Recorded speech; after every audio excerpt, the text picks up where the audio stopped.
আসসালামু আলাইকুম রহমতুল্লাহি ওয়া বারাকাতুহু। সম্মানিত ভিউয়ার্স, আমি যে পিকনিক স্পটে শর্ট ভিডিওগুলো দেখাই সেই স্পটে আমরা আবার এখানে রান্না করতেছি। আজকে বড় ভিডিওতে সরাসরি দেখাবো যে আজকে আমরা কি কি রান্না করতেছি, এখানে কি কি আমাদের আয়োজনের মধ্যে আছে। নদীর পাড়ে প্রতিদিনই আমি আসি, এখানে প্রতিদিনই আসি এবং এই জায়গাটা আমার খুব পছন্দের জায়গা। এখানে আইসা বসি, এই যে রান্না বান্নার কাজ করি, ওনাদের সাথে খাওয়া দাওয়া করি একসাথে, খুব ভালো লাগে। এখানে পেট ভরে খাইতে পারলেই বড় বিষয় না। মানুষের মন বলতে একটা জিনিস আছে, মুক্ত হাওয়ায় খোলা আকাশের নিচে নদীর পাড়ে পানি, সাত পাশেই পদ্মা। এখানে বসে বসে খাওয়ার মজাটাই আলাদা, অন্যরকম একটা ফিলিংস পাই। এখানে বসে যদি আপনি হাতে করে এক মুঠো করেও খান 10-20 জনে মিলে, তাহলে অনেক আনন্দ লাগে। এটা আনন্দের ব্যাপার, আমার কাছে খুব মজা লাগে। দেখেন লাকড়ি দিয়ে পাক হইতেছে, ভাত রান্না হইতেছে। এই যে লাকড়িগুলা এখানে রাখা আছে, এই যে ভাই লাকড়ি করতেছে, দেখছেন। সরাসরি আমি এখানে দেখাবো ব্যাক ক্যামেরা দিয়ে যে এখানে কি কি রান্না হবে আজকে বিস্তারিত দেখবো। আমার সাথেই থাকেন, আর ভিডিওটা ভালো লাগলে অবশ্যই আমার সাথে থাকবেন। আপনারাও পদ্মা নদীর পাড়ে আসবেন। সম্মানিত ভিউয়ার্স, দেখতে পাচ্ছেন চুলার মধ্যে প্রচুর ধোঁয়া উঠতেছে। এটার কারণ নদীতে হাওয়া বেশি, ঠিক আছে, নদীতে বাতাস, এই কারণে ধোঁয়া উঠতেছে। ওই পাশে দেখছেন একটা বেড়ার মতো দেওয়া হয়েছে, একটা বস্তা কেটে, যাতে বাতাসটা কম লাগে, মানে ধোঁয়াটা কম ছড়ায়। তো আজকে কি কি রান্না হবে ভাই? আজকে গন্টু, মুগ ডাল দিয়ে গন্টু, আর ইলিশ মাছ দিয়ে গন্টু। আমাদের জাতীয় মাছ ইলিশ মাছ, পদ্মা নদীর সেই ইলিশ মাছ দিয়ে গন্টু রান্না হবে। ভাত উতরে গেছে, একটু পরে আমরা তরকারিটা রান্না করব। এইখানে দেখেন পেঁয়াজ মরিচ কেটে এখানে রাখা হয়েছে সিস্টেম করে। একটু পরেই শুরু হয়ে যাবে রান্না বাড়া। কড়াইও রেডি, ধুয়ে টুয়ে কড়াই কমপ্লিট করা হবে এখনই। আর ইলিশ মাছ এখানে করা হয়েছে, বড় ধরনের একটা ইলিশ মাছ আছে, পাশাপাশি ছোট দুইটা আছে।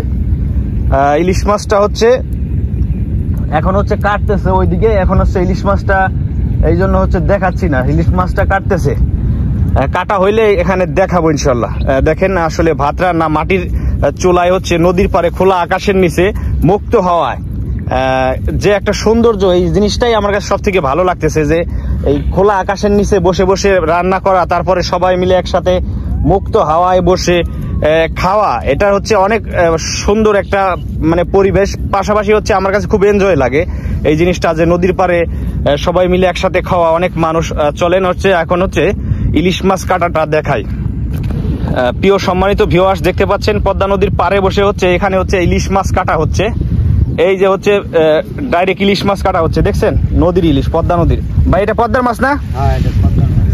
পদ্মা নদীর মাছ যদি একটু ছোট হয়, মাছটা অনেক সুস্বাদু না? পদ্মা নদীর মাছ, পদ্মা নদীর মাছ খুব সুস্বাদু। এটার একটা ঘ্রাণই আলাদা, ঘ্রাণ মানে এটার ঝোল দিয়েও ভাত খাওয়া যায়, তাই না? আজকে কি রান্না হবে ইলিশ মাছ দিয়ে? ইলিশ মাছ দিয়ে মুগের ডাল দিয়ে ঘন্ট হবে আজকে। ইলিশ মাছ দিয়ে মুগের ডাল দিয়ে পদ্মা নদীর পাড়ে পিকনিক স্পট যেখানে আমি আসি প্রতিদিন, এখানে মুগের ডাল আর ইলিশ মাছ দিয়ে সুন্দর করে ঘন্ট হবে আজকে, ঠিক আছে। এই ঘন্টটা খাইতে খুব সুস্বাদু। আর যারা যারা খেতে চান চলে আসবেন পদ্মা নদীর পাড়ে। এই মাছ কিন্তু পদ্মার মাছ, ডাইরেক্ট পদ্মার মাছ, এখানে কোনো ভেজাল নাই যে বরফ বা মাছে ফরমালিন দেওয়া, এরকম কিচ্ছু নাই। এটা ডাইরেক্ট ধরা হয়েছে পদ্মা থেকে, সেই পদ্মা নদীর তাজা মাছ এখানে রান্না হচ্ছে। প্রিয় সম্মানিত ভিউয়ার্স, এখন ইলিশ মাছ ধোয়া হচ্ছে, ঠিক আছে। ইলিশ মাছ বেশি ধোয়া লাগে না, একটা দুটো ধোয়া দিলে হয়, তাই না ভাই? না, 2-3 ধোয়া লাগে। 3টা ধোয়া দেওয়া লাগে না? 3-4 ধোয়া লাগে, মানে আঁশটা ভালো মতো ছাড়াই নেওয়া লাগে, আর 3-4টা ধোয়া দেওয়া লাগে, যাতে ওই যে আঁশ লাগা গায়ে না থাকে মাছের গায়ে। অনেক সুন্দর একটা কথা জানতে পারলাম। এই যে দেখেন পেঁয়াজ মরিচ এখানে কেটে রাখা হয়েছে। এটা সেই পিকনিক স্পট যেখানে আসলে আমি প্রতিদিন আসি। পদ্মা নদীর পাড়ে খোলা আকাশের নিচে মাটির চোলায় লাকড়ি দিয়ে রান্না হচ্ছে ভাত, পাশাপাশি আজকে মুগ ডালের ঘন্টু রান্না হবে। আপনাদের সকলের দাওয়াত রইল, আসবেন, খোলা আকাশের নিচে এসে বসে খাবেন। আমরা কিন্তু পর্যাপ্ত পরিমাণ পাক করি, তাই না ভাই? আমরা 22 জনের পাক করি, 2-1 জন আমাদের সাথে 2-4 জন থাকলে পরে এমনি খাইতে পারবো, যেটা বেশি হয় প্রতিদিন, তাই না ভাই? ভালো থাকবেন, হ্যাঁ।